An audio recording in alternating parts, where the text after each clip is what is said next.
Welcome back. Let's get to another part of the conversation that has to do with entrepreneurship. And this time we really want to dream big as much as possible and become one of the big players as far as export is concerned. So this conversation is more around what to do to meet that ambition or being that ambitious. We're being joined in the program by the Associate Professor of Entrepreneurship and Management and Director of Business Innovation Accelerator and Director Owner Manager Program of the Lagos Business School, Dr. Henrietta Onwegbozie. Dr. Henrietta, thank you so much for coming on the program. Thank you for having me. Dr. Henrietta, there's a pose I want to give to you so that it becomes a premise for us to really think big, especially with young people. I saw a chat online that is credited to the World Trade Organization that captured the world biggest exporters to the tune of about $23 trillion. But that's not the interesting part. China takes the biggest chunk around the world and on their continent, Asia, Oceania, Australia, Germany in Europe, South America has Brazil, Middle East has UAE, and North America has the United States. I mentioned all of this. If you hear me properly, you will realize I didn't mention Africa. We're not on the table. Why are we never on these kinds of table? So it has to do with our operating environment, okay? I remember somebody saying that if you put a whale in a small container, it will never grow beyond the size of that container. And if you put that same whale inside the ocean, it will grow, it will increase in size to the normal size of a whale. And that just tells you the power of the operating environment. So if in Africa, we're able to improve our operating environment, starting with basic infrastructure like power, constant water supply, good roads, I think that the rest will happen. Africans are intrinsically entrepreneurial. You don't need to tell them what to do. They're already doing it. Indeed, for what we have on ground, they're actually achieving quite a lot. And we also need to remove all the bottlenecks, because we don't seem to, it seems like sometimes regulatory authorities don't seem to understand what it means to put so many bottlenecks in the way of entrepreneurs. Okay, so once the operating environment improves, you're going to see how Africa will definitely play very strongly in the League of Nations. Now, the other thing to also recognize is the fact that a lot of things, because of all the different bottlenecks in the formal sector, a lot happens in the informal sector, which global monitors cannot measure. Precisely, that's why it's called informal, because it's not registered. And whereas in developed markets, you have maybe say 99% formal markets. In most African countries, the informal market is as high as almost 50%. So when you're ignoring 50% of your market, then you're not taking statistics of the entire, you're not taking comprehensive statistics. And so you'll find that from Aba, for instance, they export a lot to Dubai, and Nigerians who think they're shopping from abroad actually buying made in Nigeria products. They export shirts, shoes, belts, all kinds of things. I don't know if that is being measured. Okay, I can't say it isn't being measured, but I know that quite a lot is taking place underground.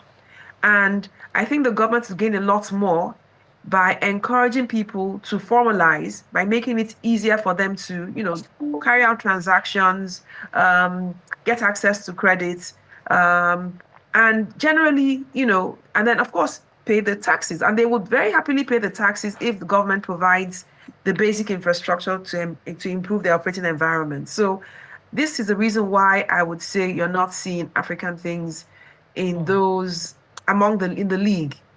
Okay. So when you say that there's some form of export from Aba to Dubai, I'm surprised and I'm not surprised. Surprised because maybe it's not being measured, and Dubai, where everyone goes to buy things and come home to sell. But not surprised because when you look at the quality of what is being manufactured in Aba, then you know what potentialities there are for Nigerian entrepreneurs.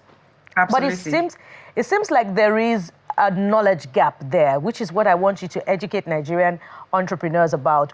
When we say that only 30% of Nigerian businesses are scalable to the next generation, what is happening to the remaining 70% in terms of putting in place a structure that will survive them and such that the next generation can scale those businesses to become similar brands of businesses in the West that will still buy their products of today? Mm-hmm. So that's a great question. And coming to what I've always said, because many times when we talk about entrepreneurship, everybody just talks about how much money needs to be given to SMEs. Okay. And I always say training comes before funding. Indeed, if you train without funding, you'll still get good results. But if you fund without training, you won't get the desired results. Okay. So it's like asking someone to fly a plane because you're going to give the person $10 million.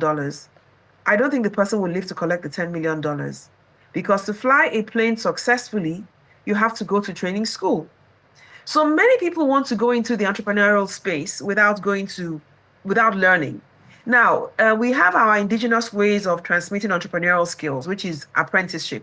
And that is hugely successful. In fact, that's one of the reasons why I believe that the school system in Africa needs to be restructured, because the same age group can go to, one set can go for apprenticeship. I mean, 4 years, that person becomes, the one who's on an apprenticeship becomes a business leader. And within a couple of months, is already making hundreds of thousands daily and millions monthly. The other person goes to university for 4 years and finishes and comes out as a job seeker, carrying his CV up and down, looking for a job, and probably settling for 500,000 a month if he's lucky, or maybe even 200,000 a month, and is feeling very, very, successful.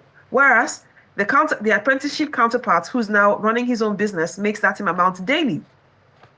So there's obviously something wrong with the academic system.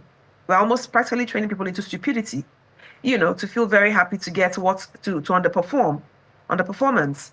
And then that person may even actually not even get a job after after 4 years of study. May take another 2 or 3 years, looking for, and this happens not just in Nigeria, across in the world. I did my PhD in the UK, and I found that same thing was happening there. People would finish school and would be begging to even work for free for people because they were not getting jobs. And it's normal, because as technology progresses, what happens? You need less people can do more because of technology. Now we have AI, and that's really another level of, another game changer, so it means that less people will be able to do much more. And so schools should be churning out job creators as opposed to job seekers. Now I bring this back to the question you asked about how do we get people to structure? They need to learn. So the indigenous system does a lot about training people to start successful businesses. And the fusion between the indigenous structure and the conventional mainstream structure is what helps people structure properly. Okay? So we have a lot of people who come to Lagos Business School, for instance, who are doing pretty well. Okay? They're already making billions, but they recognize that this will not stand the test of time, will not be sustainable, or that they want to get to, that there's a potential, that they have the potential to go even higher, but they can't because their knowledge is limited, and so they come to LBS. But then they're coming not when they're underperforming, they're coming after making huge billions, which means that there's something in our system that is working. Okay, so it's really about training, and people need to understand the importance of training. Unfortunately, most people don't. Which is why, as I said before, the emphasis is always on money, money, money, money. Yes, money is important. It has its place, but it's definitely not the first place. All right. The first thing people need to know is to have its training so that when they get the funds, they can deploy the funds appropriately and get the right results. Dr. Henrietta, a very strong point you've made about class consciousness, society. You've talked about skilling versus training and all of that. They say that America innovates, Europe regulates, and Asia manufactures. Somehow, if you look at all the nuances, we seem not to be on the table, which is why we brought you to help us find a seat on that table in terms of local manufacturers exporting. You've captured what's going on in Aba to UAE. A lot of people are hearing it perhaps for the very first time. But we're talking about scaling this to as much as possible. Say in the next 10 years, if we want to draw a map, for instance, what are those things besides regulatory environment? Because look, sometimes we talk about quality of the things we produce being exportable. I would like you to speak to that as well, because we have a lot of these things. If you look at our GDP, for instance, Q1 2023, Q1 2024, we have not gotten Q1 2025. You see that oil contributes just about 5-6%, I think 6% maximum to our GDP, because there's no value addition. We just pack these things and sell. But there are other things we could do to be on this table.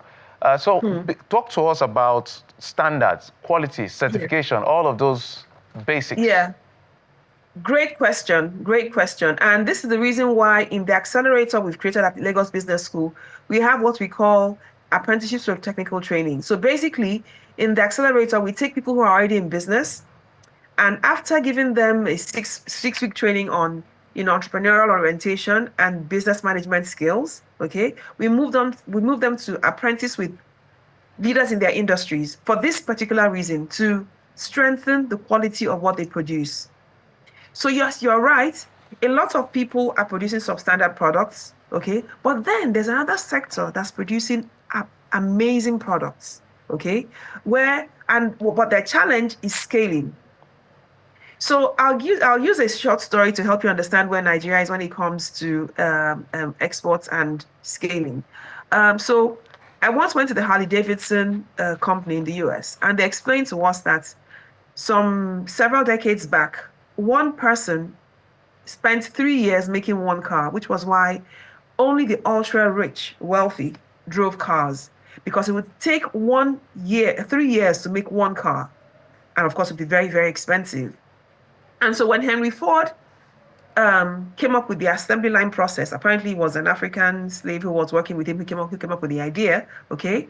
It quickly reduced the time to produce cars and also reduced the cost drastically, like 20 times, okay? So as opposed to one person doing every single thing, okay, people specialize in different parts. Somebody's doing the tire, the doors, another person the engine, another person the windscreen, different parts. So it became faster and cheaper to churn out cars. Now, what's happening in Nigeria? So I look at the leather industry, for instance, or the furniture industry. I see amazing furniture, but guess what? One company is doing everything. And maybe perhaps they buy the accessories from somebody else, but they do a lot of things. And that's the case in the real estate industry, in the furniture industry, in the fashion industry, and in the leather goods industry. So you see people with amazing talents come up with amazing stuff. But you see, for you to export, you need at least minimum 50,000 pieces. Why? Because if you're exporting to the UK, for example, or to the US, okay, if you go to Saks Fifth Avenue, all those shops have a chain of stores, and they can't take 10 pieces or 100 pieces. They need 20,000 to 50,000 pieces. Now, ask me, which industry in Nigeria is set up to produce 50,000 of one item? Okay? So I knew a friend who had to go to 3 different countries. He would do some in Nigeria, some in Kenya, and some in Rwanda to gather just 20,000 pieces. Okay? So it's an awareness. The industry giants need to come up with that awareness that they need to invest. Obviously, the Minister of Finance may want to look at, Trade and Industry may want to look at this as well, to say, how do we begin to understand the value chain of each industry, so that we can either train people to specialize in different things. So for example, you want to make a bag, okay? If you are doing this bag in China, the leather will be available to you, okay? You may just need, or you just take your design to a production company, and they have the different, skills that would do these things, or where they move it to the next level. So someone is doing the handle, another person is doing the buckle, another person is doing the sewing, another person is doing the coloring, okay? And so the bags can be produced cheaper and faster. So our industries need to evolve to the point where, we have how they say cane village, where they make baskets, Okay, so somebody's growing the trees, another person is processing the cane, another person is building the baskets, another person is packaging it for sale, or another person is painting it, another person is warehousing, another person is distributing it. Okay, to the different, logistics, driving to different, another person is now distributing it. So we need to break our industries down into a value chain so that there's specialization and it's easier to produce a lot in a shorter time and in more quantity. Amazing insight there. Speaking of scaling, let's look at another aspect, which is digital marketing for visibility of those products that are exportable and that can match up to the other countries of the world that are on the table that Jeffrey quoted in terms of, ideal quality of products. What is the place of digital marketing, and what are Nigerian entrepreneurs missing out on in terms of putting out their products out there? So the truth is they're not missing out on it. You see, in Nigeria, we have two generations. I think this is a unique time in history where we have different generations all together in one, because technology has created and has shortened usually we'd say one generation is 10 years, but technology has kind of shortened that, because I can assure you there's a parallel economy of young people that's thriving between the ones who are doing crypto and the ones who are online. Many of them are providing all kinds of services, okay, or even, so Nigerians are very, very, very, very good with these things. As I said, the operating environment is what encumbers, okay? So there are a lot of people who are making a lot of money in dollars online. And again, that digital marketing is part of the value chain, because you see, once you're online, you're on a global market. Okay, so there are people who, for instance, I met a young lady. She doesn't own anything, but she knows those who sell fabrics. She knows good tailors. She gets a few designs on, so people in America can decide, okay, I like this style, I like this fabric, and they send their measurements. She gets it sewn, and she sends it to them by DHL. That's only possible through digital marketing. Okay, there was a lady who was making moi moi. I've forgotten her name now. Forgotten what, but she received she received an honor from the Queen because she was on Facebook, and Nigerians were ordering it. So that's going on. It could be much more. Okay, if someone has, for example, a digital marketing foundry, okay, where you have like maybe say 500 young people that you've trained to be fantastic digital marketers. Guess what? You can actually make money by plugging these guys into various industries, because for you to be in existence, so to speak, you have to be online these days. Okay, so whether you have a brick and mortar store or not, you must have an online component of your business if you really want to scale and grow. So digital marketing is definitely an indispensable component in today's digital world, and it is happening, but yes, more among the young people. Well, so the way young people are doing business is not the way the older generation are doing it. And there should actually be some complementarity so that there's more, so both can gain. Fantastic. Almost, thank you so much. In fact, we can keep you here for another 1 hour, because I'm just looking at that table like hot. I want us on that table, but the time we have, we're definitely going to continue this conversation. Dr. Henrietta Onwogbozie is Associate Professor of Entrepreneurship and Management and Director of Business Innovation Accelerator and Director, Owner Manager Program, Lagos Business School. Thank you so much for coming on the program. Thank you too. Thank you for having me. Cheers. All right.